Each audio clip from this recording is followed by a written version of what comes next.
I caught up with the foreign minister for the UAE, and he said, look, a lot of this sharing will be around agricultural tech. But I want to get a sense from you. There's agricultural tech, there's security tech, which the market is obsessed with, and then there's enabling tech for us. So where will the greatest coalescing between the UAE and Israel be? Will it be security tech?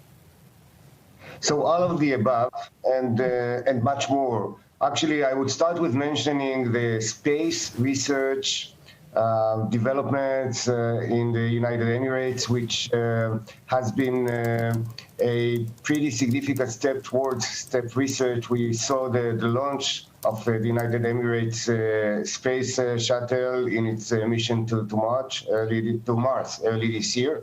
And we are looking forward actually to cooperating on those fronts as well. As we call it, the commercial space is quite an amazing space, which represents many significant business opportunities amongst national opportunities as well for both nations. So this is an interesting one to explore together. As you mentioned, cyber is a very significant foundation of the Israeli high tech. And we look forward to cooperating, especially on the commercial fronts of cyber between us and the United Emirates. And there are other areas where significant future cooperation could be identified and achieved together. Minister, from the conversations you've had so far and from what you've seen in the past with sort of similar efforts to reach out and basically deepen cooperation, what kind of timeline are we looking at here? Well, we believe that the timelines are quite immediate. As probably by now many people know, there are already commercial engagements, amongst others, between the United Emirates business people and the Israeli business people on both sides of the frontier. So those cooperations and business engagements have been taking place for quite some time now.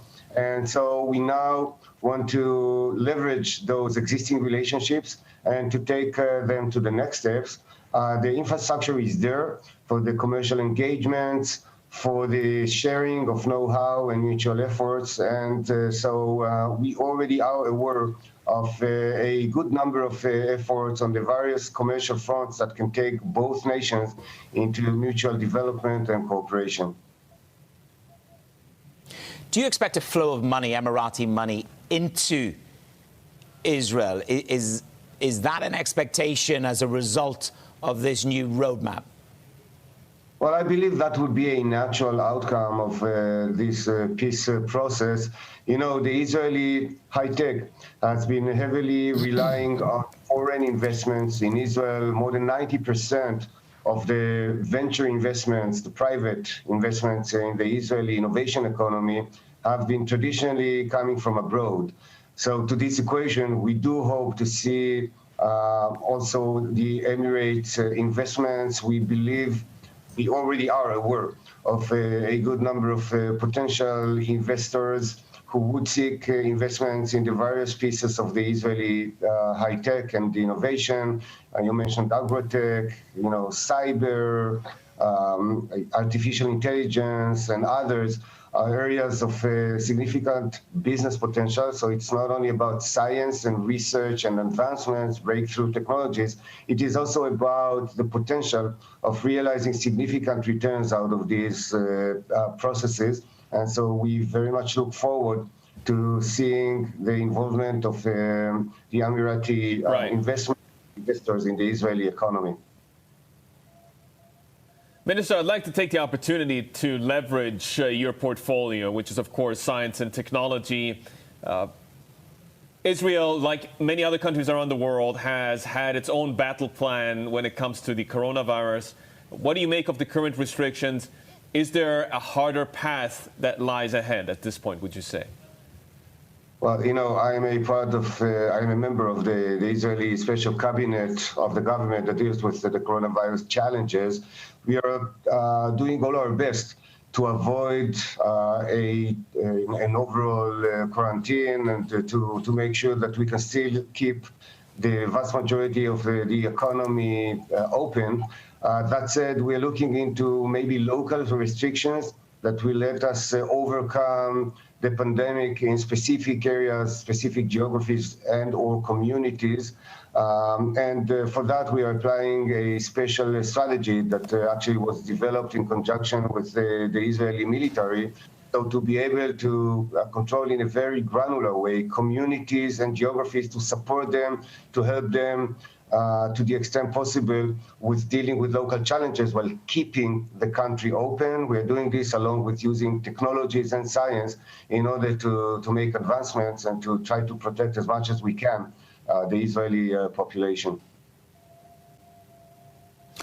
Minister, part of this deal is about cooperation, and the world needs more cooperation in COVID than ever before.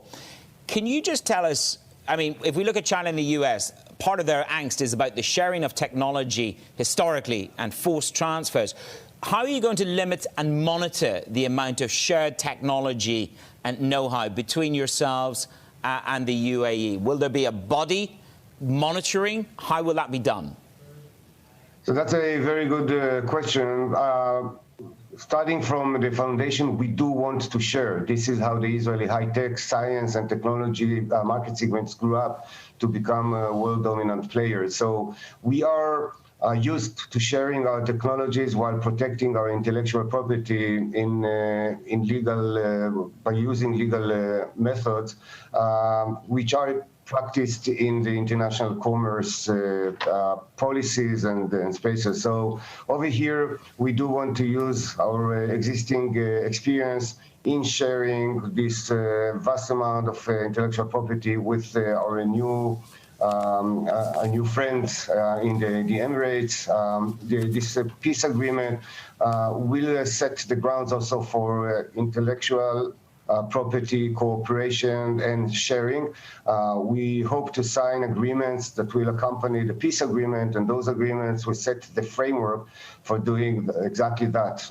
Knowledge transfer, sharing, and enjoying the commercial benefits and outcomes of research and technology, which will be, hopefully in some cases, will also be done together.